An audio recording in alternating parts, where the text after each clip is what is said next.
Namo tassa bhagavato arahato samma sambuddhassa. Namo tassa bhagavato arahato samma sambuddhassa. Namo tassa bhagavato arahato samma sambuddhassa. Buddhaṃ dhammāṃ saṅghāṃ namasāmi.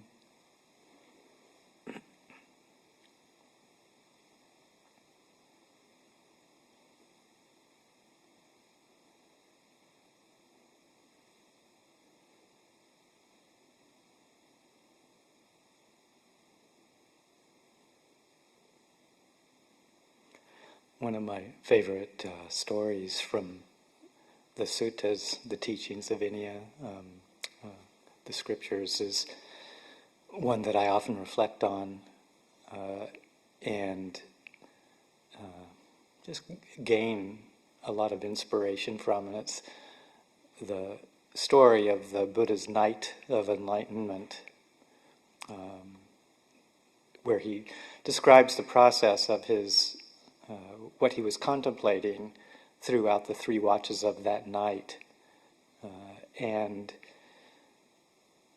the way that he reflected on his own situation as a being traveling for endlessly long periods of time through samsara, and the first watch of the night being absorbed in exploring his many past lives, going back as far as he could in that period of time, countless eons of world expansion and contraction, and innumerable, uncountable, almost unfathomable number of rebirths that he experienced. And so going back as far as he was able to at that time and reviewing those and seeing the many years and lives and eons of suffering, of being born and reborn again and again and again through the realms of samsara. And then the second watch of the night, he spent reviewing or seeing the same thing happening with countless other beings. He was able to tune into the process of birth, death, rebirth, death again, over and over again, beings dying and being reborn according to their karma, from one realm to another realm, going up to the highest heavens, going down to the lowest, difficult hell realms and other realms in between, many human births. But watching beings pass through the realms of samsara over and over and over again, the relentlessness of it, with no discernible beginning. And just all I can imagine every time I think about this is just the impact, for want of a better word, the emotional impact that the Buddha must have felt for himself, for all the other beings, sentient beings that he was tuning into. And that intense realization that there is no end to it unless the individual discovers the path and makes the intention to transcend that process, to discover how it is that this process of endless rebirth, and whether you talk about it in terms of cosmology, rebirth in terms of multiple lifetimes, or rebirth into suffering that we all experience even within this one lifetime, the intensity of it and the relentlessness of it, and the fact that it follows certain laws of karma, and that there is a potential for a way to be relieved from this, to be freed from this. And with that strong impetus for him to discover what that path is for an ending to all of this difficulty, complication, entanglement, that emotional strength, that psychological will to see it through to completion propelled him into the third watch of the night, the final watch of that night of contemplation, where he describes it somewhat simply in terms of the ending of the asava, the seeing of the ending of those impulses that keep one entangled in rebirth from lifetime to lifetime in samsara. So the asava are those tendencies of mind, the obstructions in our hearts that keep us bound in the cycles of samsara, the cycles of repetitive birth and death and rebirth. Again, on both levels, both the psychological level of the birth of dukkha and what we do to keep ourselves entangled in that realm of birth, and also on the grander cosmological level of eons and eons of time. So the ending of the asava, these what are sometimes translated as outflows, that's my favorite translation. Sometimes Ajahn Jeff tends to use the word fermentations. Fermentations like bubbling up at a low level in the heart, in the psyche, and bubbling up and into our experience, conditioning our experience. Or sometimes he uses the word effluence. Other people use the word inflows. There's all sorts of different ways that it's translated. In Bhikkhu Bodhi, and at least in the Majjhima Nikaya, he uses the word taints for asava. Again, outflows seems to speak to me the most, because a lot of our teachers in our tradition, the Thai tradition, talk about the outflows of the mind flowing out from its still, serene, unentangled base, out through the sense bases and into objects that are seeking our attention, trying to grab us through greed, hatred, delusion, that tendency to let our attention flow outwards and getting born into some experience. So the asava, the ending of the asava in the teaching of the third watch of the night.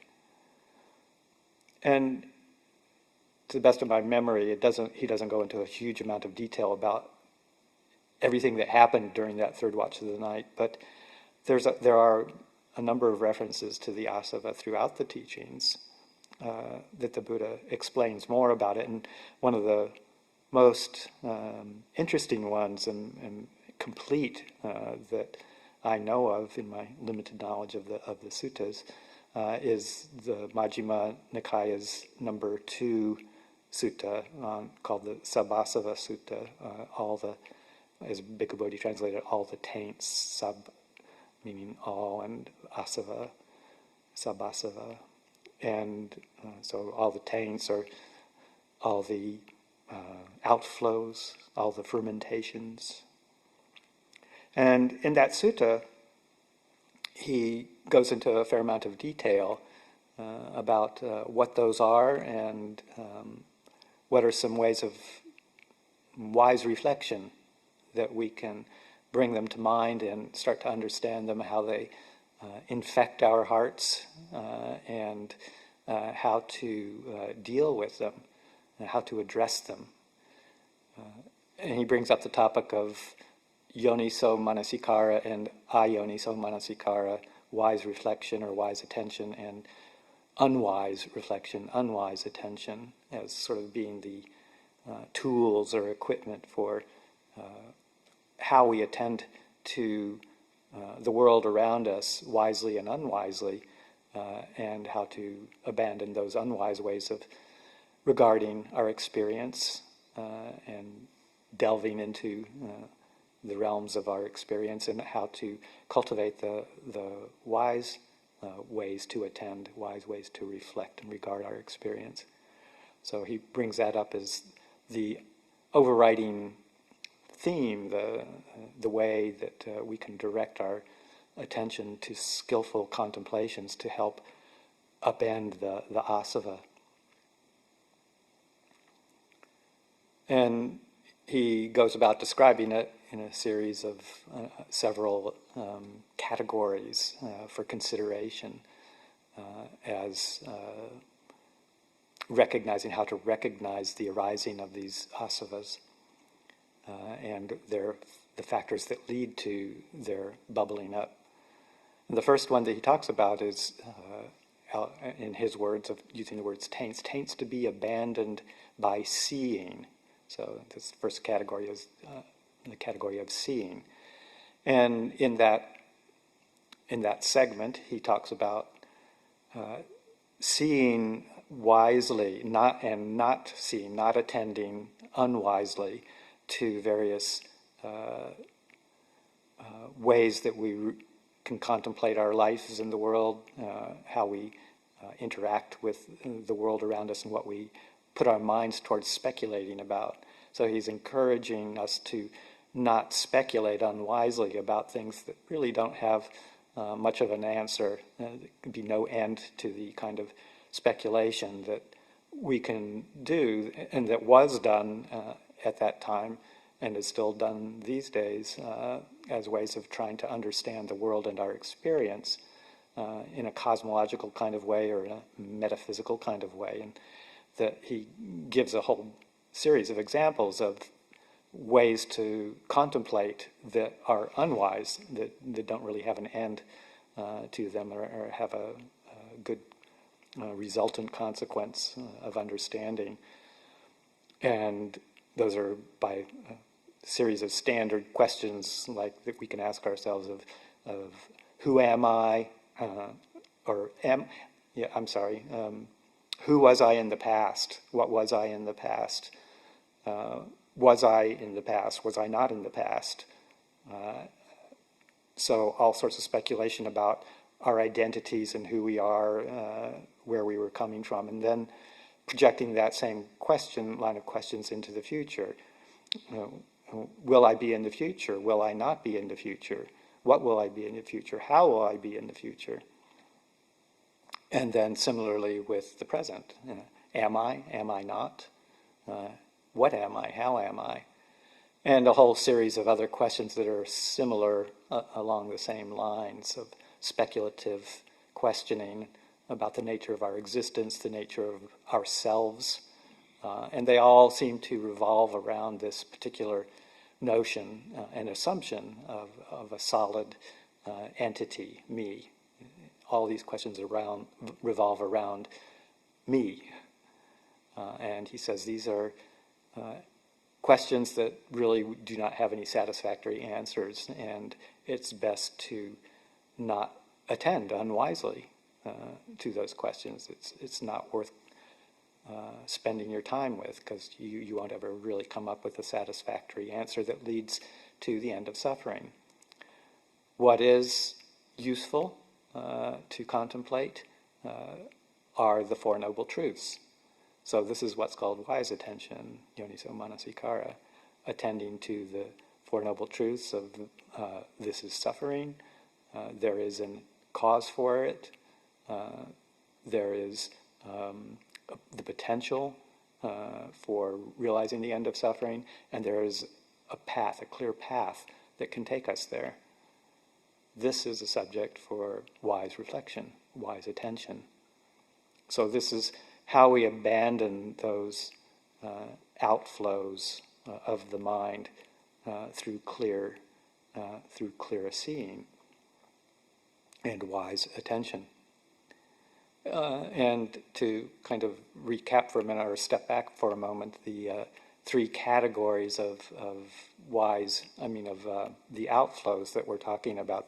The Buddha describes them as threefold, in some cases fourfold in some of the later teachings, but the basic three being kammasava, the outflow of sensuality, bhavasa, the outflow of becoming, and avijjasava, the outflow of ignorance. So those basic three forms of the mind flowing out into sensuality, into existence or becoming, and into ignorance, confusion, unclear seeing. Sometimes the fourth one of ditthasava, the outflow of views, is added in there too, because it's got a strong tendency of its own. So that seeing through those ways that we cannot attend unwisely in this process of questioning the metaphysics of our existence, and rather than doing that, going into viewing through the lens of Dhamma, viewing our experience through that sense of the Four Noble Truths, that contemplation of the Four Noble Truths, helps to quell over time with repeated reflection, particularly that outflow of ignorance. Helps us to see clearly the way things are and not get entangled in just a mass of confusing ideas, a thicket of views. The second category of contemplations that he suggests for wise attention would be the abandoning of the taints through what's the second one? Using, I believe. So he talks about. Through restraint is the second one. Restraining is a category of action that we can do, or refraining from action that takes us where we don't want to go. Because so much of our attention gets drawn out through the sense bases, the five physical sense bases and the mind base as well, the intellect base.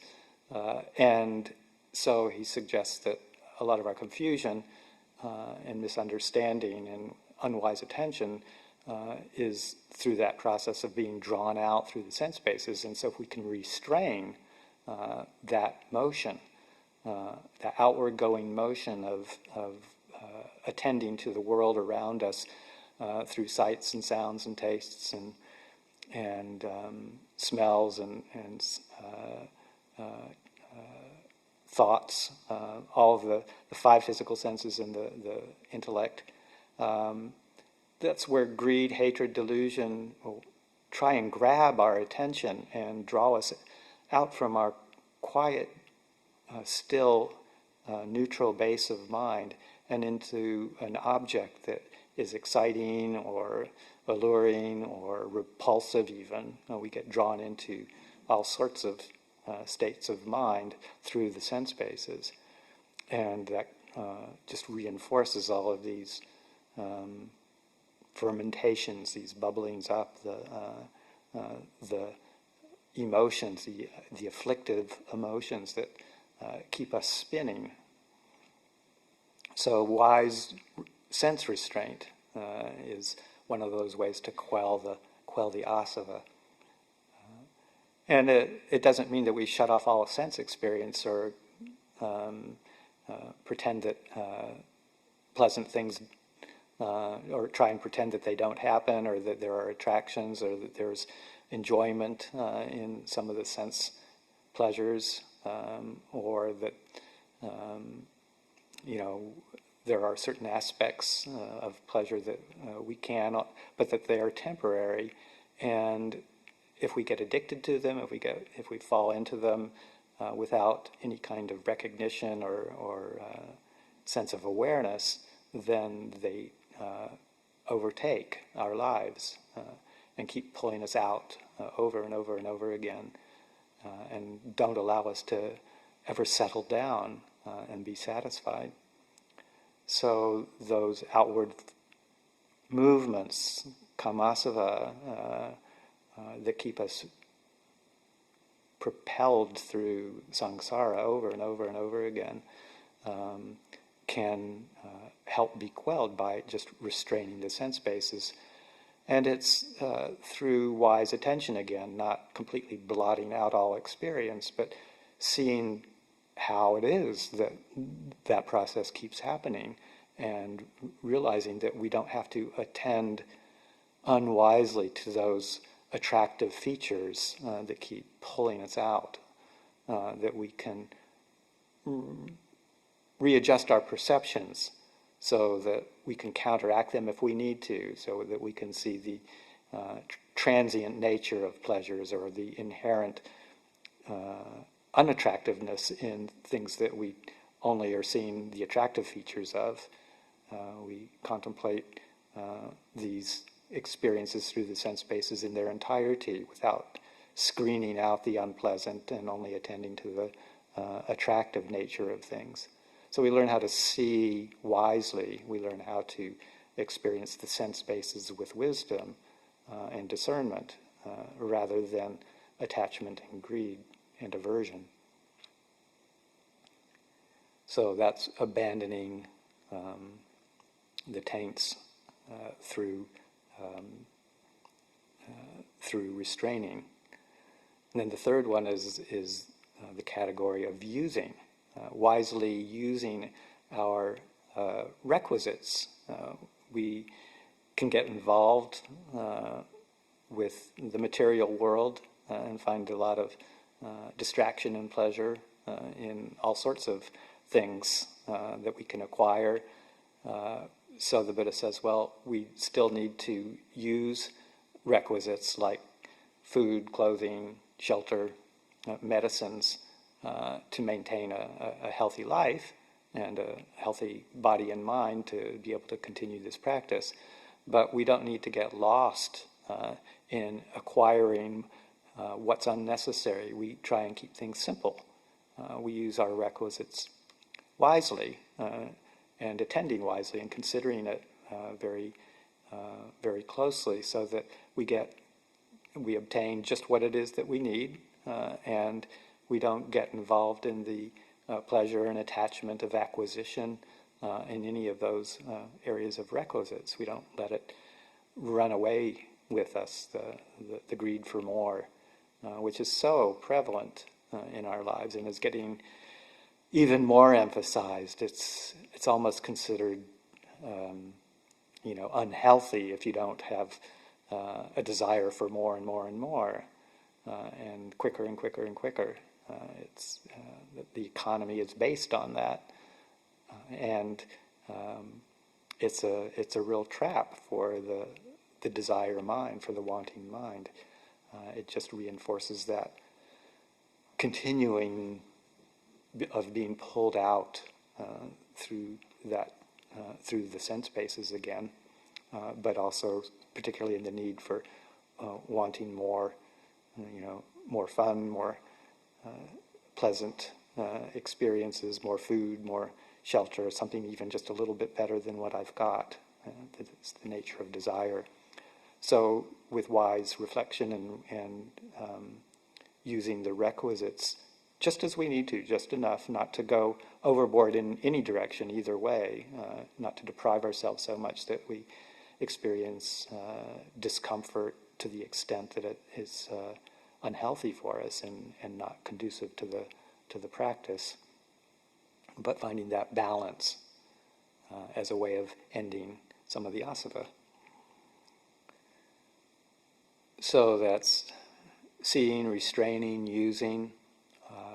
Another category that he talks about is enduring, the quality of patience, and specifically in regard to unpleasant physical experiences that is unavoidable.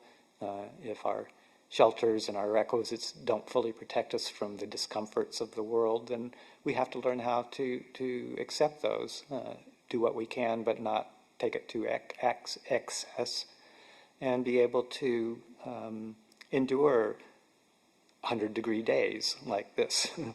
And when we're up at our kutis and trying to find a way to be relatively cool or comfortable, to realize that it's never going to be perfect and that there's not much you can do when the temperatures go above 100, or if they go really cold, or if the mosquitoes are out and we have to be outside unprotected.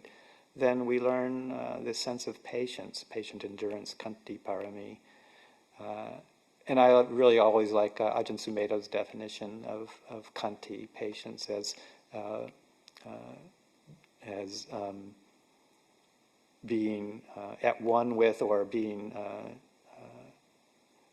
at peace with uncomfortable, difficult experience.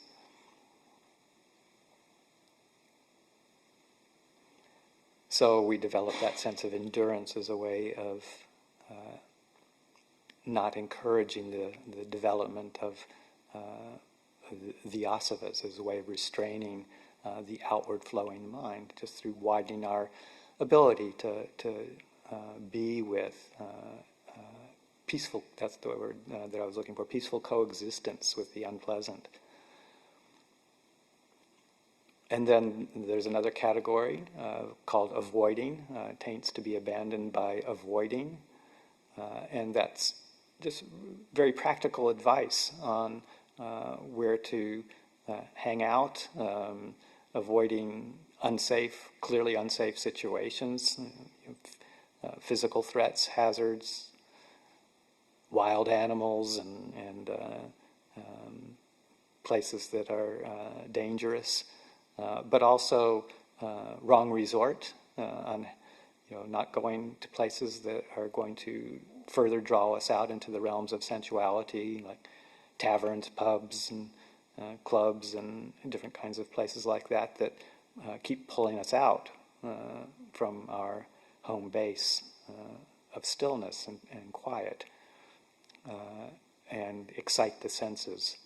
So avoiding wrong resort, as well as dangerous places. Very practical advice on how to restrain the asavas from being ignited. Then there's the removal, taints to be abandoning by removing, referring specifically more on the mental level, the mind base, of avoiding thoughts that lead to ill will, cruelty, and sense desire. Those three basic unwise ways of thinking found in the Noble Eightfold Path of right intention, and how to develop their opposite qualities. So to really examine the mind and watch when these thoughts start to arise. We haven't put them into action, thoughts of ill will, or the irritation that we experience in daily encounters with other people, or thoughts of even wanting to harm.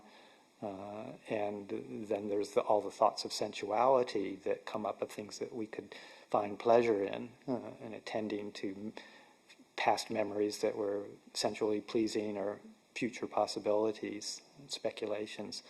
But the mental level is where they start, so that if we can not only restrain from engaging in them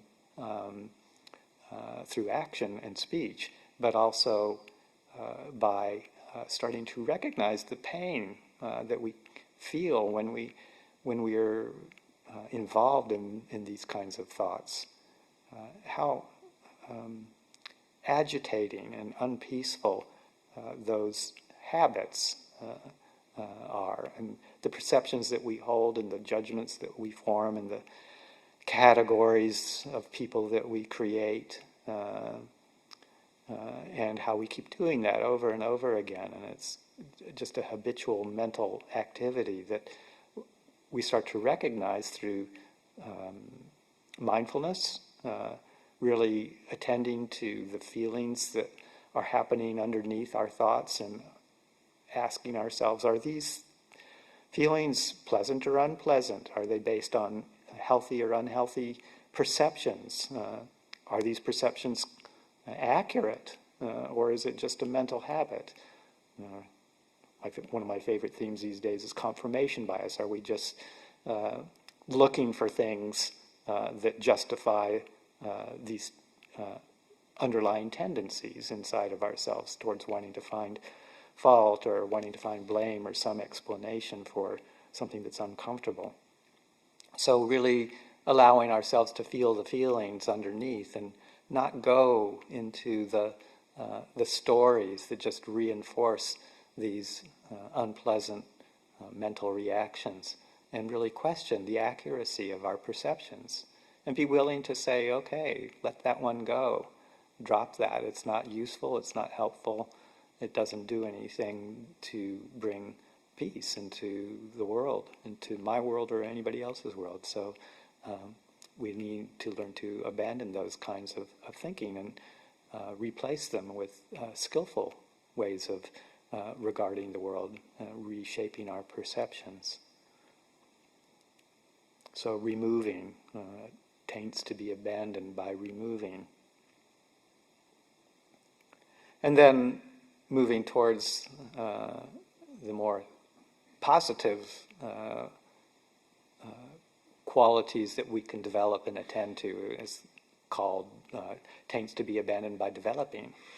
And essentially it's reflecting on the 7 factors of awakening, and starting to develop those, and really contemplate them, and ask how much do they play a part in our lives, and how can we bring them into wise reflection, wise consideration, attending to them individually and collectively, to bring us, to help prepare the mind, set up the mind for the ability to see clearly with wisdom. So I won't go into a huge amount of detail. It's a talk for another whole night, if not a whole retreat of some sort. But the 7 factors of enlightenment, starting with sati, mindfulness. So just even remembering, the quality of mindfulness is based in the word referring to remembering. Remembering to contemplate these themes, contemplating the causes, the bases for the asavas, remembering what the 7 factors of enlightenment are, bringing this topic to mind, attending to it wisely. So remembering things that are going to give us skillful results, the path. And then letting that flow into Dhamma Vichaya, skillful consideration of investigation of states, as it's sometimes referred to, looking at different phenomena, experiences, factors of mindfulness, things like the 5 hindrances and their presence or absence, and many other qualities of experience that we can investigate, and actively investigating them, bringing them into our hearts for consideration, structuring our thinking process around skillful lines. And if we do that to some extent, then that gives rise to a sense of energy, virya, of wanting to take up something, to take up the practice more intensely, to take up a theme for reflection, it's an effort, a right effort, right energy that results from that kind of reflection. And then flowing into more, affective kinds of joyful experiences like piti and sukha, or piti and passaddhi, the enjoyment or kind of the delight that one can experience when one is picking up one of these themes, and the resulting tranquility of mind, the settling of the mind that follows on that skillful delight, that skillful joy, is soothing to the mind along a wholesome line. And we allow those to start to develop and mature as conditions of the mind that propel us on, keeps us interested, keeps us engaged in developing further into more of the samadhi, collectedness. The mind starts to pull together around a particular theme and experiences the pleasure and delight of these topics that are they're much more sublime and much more steady than sensual desires or just musings of the mind, delighting in intellectual ideas. These ways of developing the seven factors lead to the pulling together to a mind that just doesn't want to go anywhere else, is so content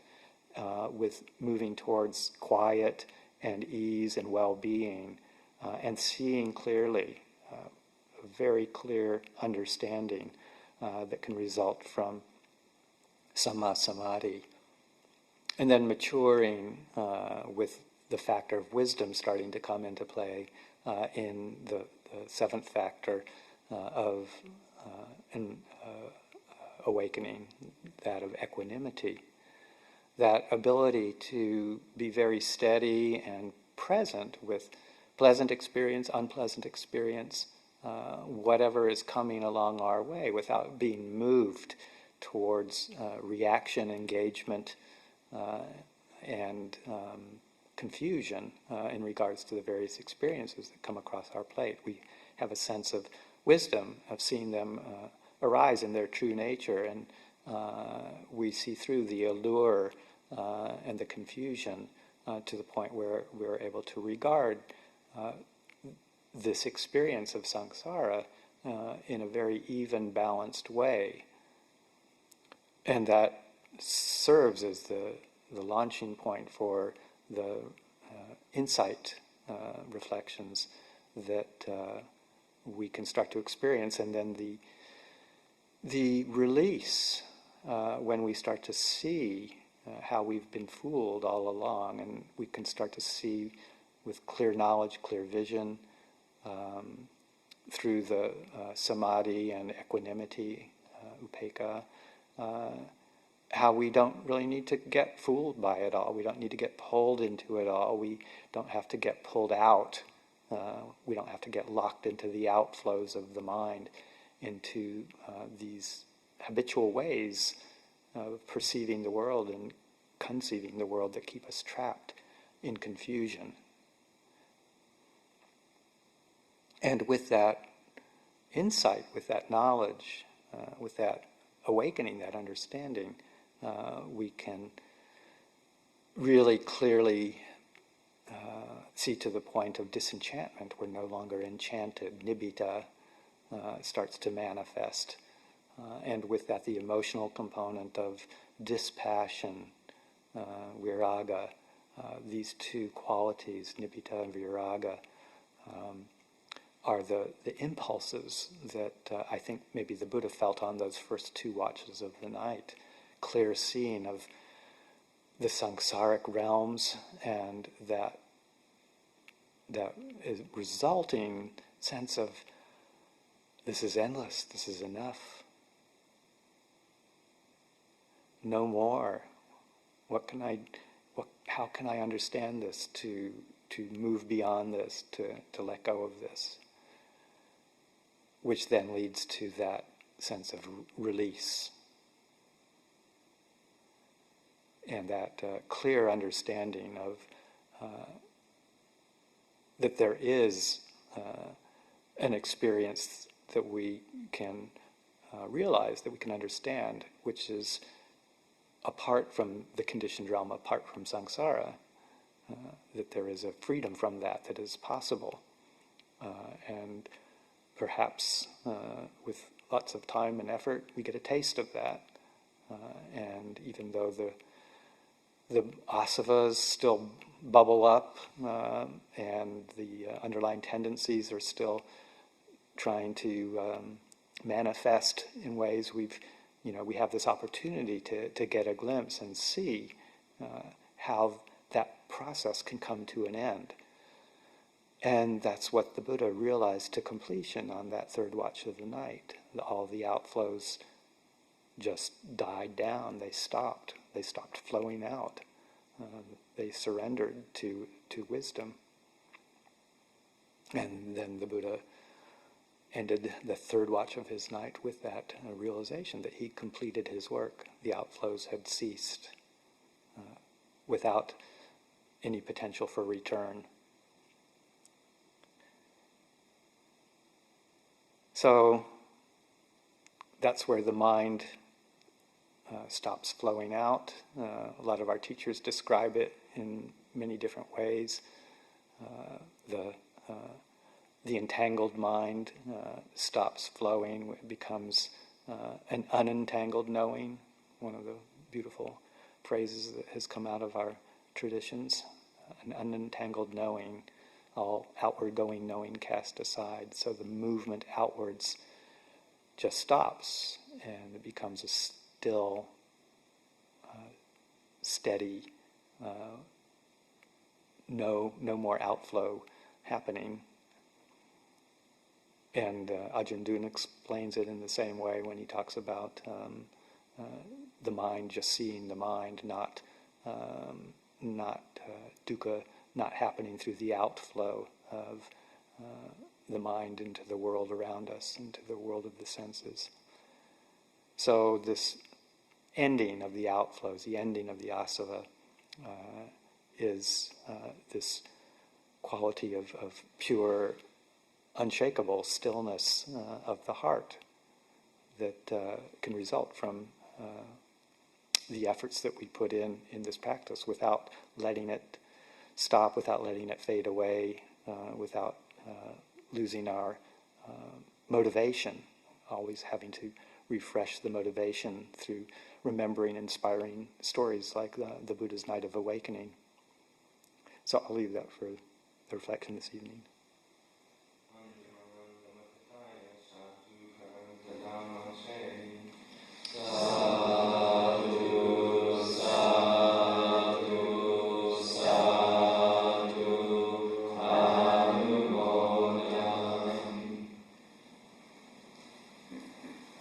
We'll end with the chant at page 33 of Book 1, Verses of Sharing and Aspiration.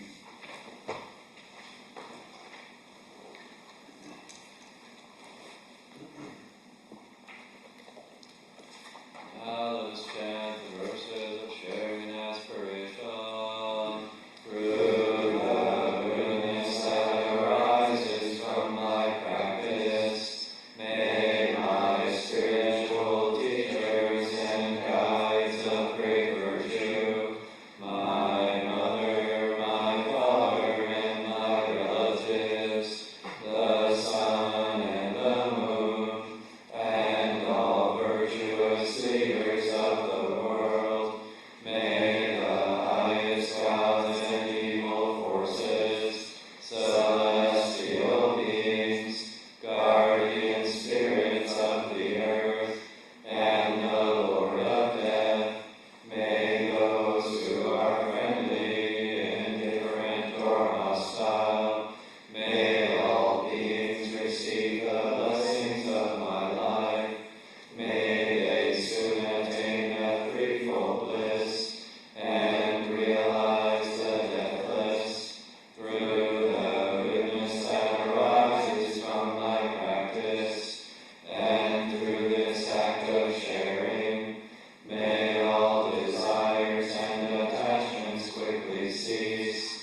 solitary Buddha is my noble guide. The Sangha is my supreme support. Through the supreme power of all these, may darkness and delusion be dispelled. So no puja tomorrow morning. Just come down for 6:30 a.m. chores.